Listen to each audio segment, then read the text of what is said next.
आप जो है कम से कम हमारे मोटिवेशन के लिए आप जो है सब्सक्राइब का बटन ज़रूर दबाइए और बेल आइकन का बटन दबाइए ताकि हमें मोटिवेशन मिले और हम आपके लिए मज़ीद ऐसे लेक्चर्स तैयार करें। Thank you so much. अस्सलाम वालेकुम। प्रोटीन सिंथेसिस इनहिबिटर में थर्ड ग्रुप जो हमारे पास टेट्रासाइक्लिन है, आज उसको हम डिस्कस करेंगे कि टेट्रासाइक्लिन में मेडिकेशन कौन कौन से हैं हमारे पास, इंडिकेशंस क्या क्या हैं, डोजेस कितने, फार्माकोकाइनेटिक्स हमारे पास एडवर्स इफेक्ट्स, कंट्राइंडिकेशन और नर्सिंग असेसमेंट, ये सारी चीज़ें हम एक एक करके डिस्कस करेंगे आज के लेक्चर में। सबसे पहले हमारे पास टेट्रासाइक्लिन की मेडिकेशन कौन कौन से हैं। टेट्रासाइक्लिन के अगर मैकेनिज्म ऑफ एक्शन फिर वही जिस तरह पिछले दोनों लेक्चर्स में हमने बताया था कि हमारे पास सेल मेम्ब्रेन के ऊपर अटैच होकर प्रोटीन सिंथेसिस को जो हमारे पास न्यूक्लियस में डीएनए की तरफ जा रही है उसको बेसिकली ब्लॉक करते हैं, उसके साथ इंटरफेरेंस करके, ताकि वहाँ पे ना पहुँच सके। अब अगर मेडिकेशन को देखें तो हमारे पास सबसे पहले जो मेडिकेशन है माइनोसाइक्लिन इस ग्रुप का पहला मेडिसिन है जिसकी बेसिकली हम जो मेडिकेशन देते हैं, अगर आप एडल्ट में देखो तो एडल्ट में हम 200 mg स्ट्रेट, मतलब ये है कि अगर पहले इन्फेक्टेड जो पेशेंट है उसको 200 mg स्ट्रेट देंगे, फिर हमारे पास 100 mg जो है आप बीडी में देंगे आईवी, 100 mg सुबह 100 mg रात को दोगे बीडी सुबह शाम। अगर ओरल में यूज़ करना चाहते हो तो हमारे पास 200 mg पहले खाओगे, फिर उसके बाद जो हमारे पास 100 mg है, 100 सुबह 100 जो है रात को, 100 और 200 mg में आती है। पीड्स की बात करें तो पीड्स में हमारे पास सबसे पहले आप दोगे क्या, 4 mg पर kg पर डे के हिसाब से आप आईवी देते हो, फिर हमारे पास 2 mg पर kg जो है आप देते हो हमारे पास जो यानी पर डे के हिसाब से। सेम वही अगर आप ओरल में जो है यूज़ कर रहे हो तो हमारे पास पहले जो आप देते हो स्ट्रेट डोज 4 mg पर kg, फिर हमारे पास 2 mg पर kg पर डे के हिसाब से आप देते हो। इस ग्रुप में हमारे पास जो दूसरा मेडिसिन है वो हमारे पास है डॉक्सीसाइक्लिन, बहुत कॉमनली यूज़ होती है। अगर एडल्ट में देखें तो हमारे पास जो इसकी मेडिकेशन है वो 200 mg पर डे आप देते हो यानी आईवी, जिसकी हमारे पास 2 इन्फ्यूजन्स होते हैं। मतलब यह है कि तकरीबन 1 से 4 घंटे तक इन्फ्यूजन्स रहते हैं, बहुत स्लो रेट में दिया जाता है। 200 mg की एक देते हो आप, या फिर दूसरा जो हमारे पास होता है 200 mg की जो इन्फ्यूजन है वो दूसरी दिन दे देते हो। या हमारे पास जो है 100 से लेकर, अगर ओरल में आप यूज़ करना चाहे तो 100 से लेकर 300 mg जो है पर ओरल दिया जाता है हमारे पास लोगों को। इसकी जो फ्रिक्वेंसी हमारे पास होती है बीडी दिया जाता है। अब अगर आप देखो पीड्स में तो हमारे पास पीड्स में जो है 4.4 mg पर kg पर डे के हिसाब से देते हो, फिर आप डिवाइड करते हो बीडी में 2 भी डिवाइड कर देते हो। इस ग्रुप में हमारे पास तीसरा मेडिकेशन जो है वो टेट्रासाइक्लिन है। टेट्रासाइक्लिन यूज़ कर, अगर एडल्ट में आप यूज़ करते हो तो 1 to 2 ग्राम पर डे इस्तेमाल करते हो आप लोग, जिसकी हमारे पास फ्रिक्वेंसी, मतलब यह है कि अगर 2 ग्राम आप यूज़ करते हो तो फिर वो हमारे पास 2 या 3 या 4 जो है यानी 6 आवर या 8 आवर या फिर यूज़ करते हो, डिवाइड कर देते हो 2 ग्राम को, जिसमें हमारे पास अगर 6 आवर यूज़ करते हो तो 500 mg हर 6 घंटे के बाद हमारे पास, मतलब यह है 2 ग्राम है हमारे पास 2000 mg है।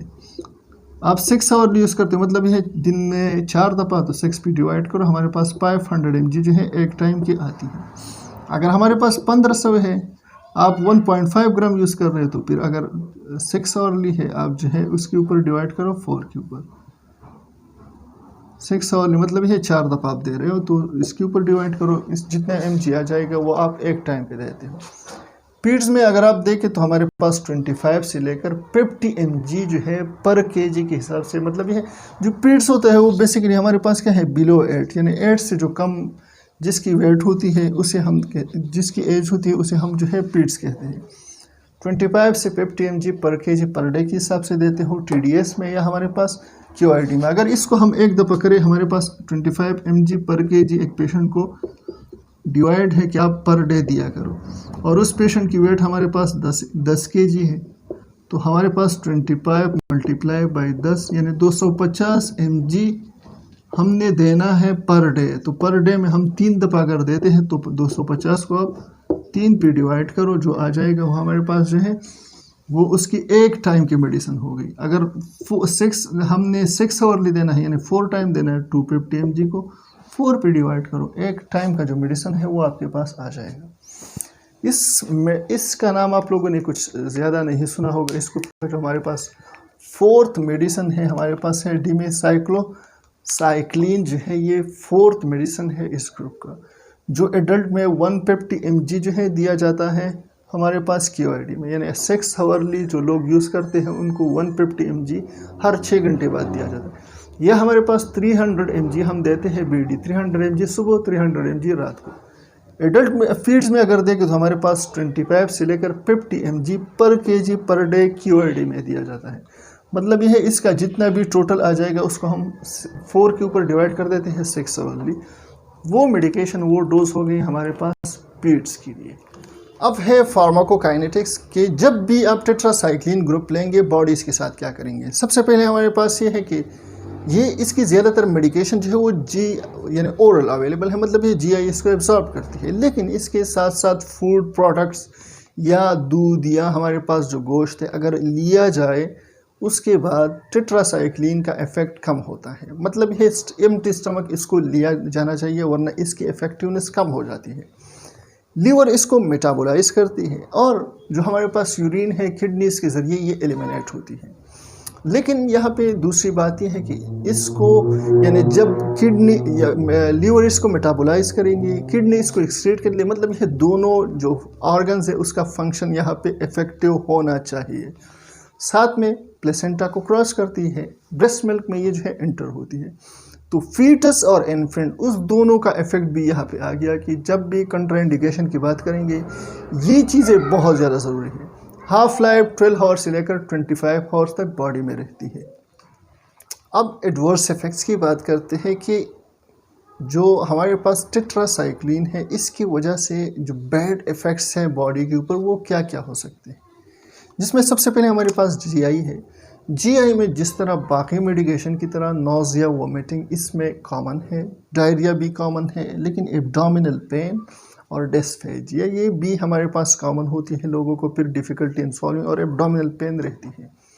साथ में अगर हम देखें तो ये जितनी भी पेशेंट जो है वो हमारे पास टेट्रासाइक्लिन ग्रुप ले चुके हैं उनमें रिपोर्ट हो चुकी है कि वो हेपेटॉक्सिसिटी जो है वो बेसिकली कॉज करते हैं। ख़ासकर हमारे पास लीवर को डैमेज या उसमें जो फंक्शन है उसको यानी जो इफ़ेक्ट है उसको कम करने की, यानी ये मेडिकेशन उसकी इफ़ेक्ट को कम करने या टॉक्सिसिटी लेवल बढ़ाना रिपोर्ट हो चुकी है हमारे पास टेट्रासाइक्लिन की वजह से।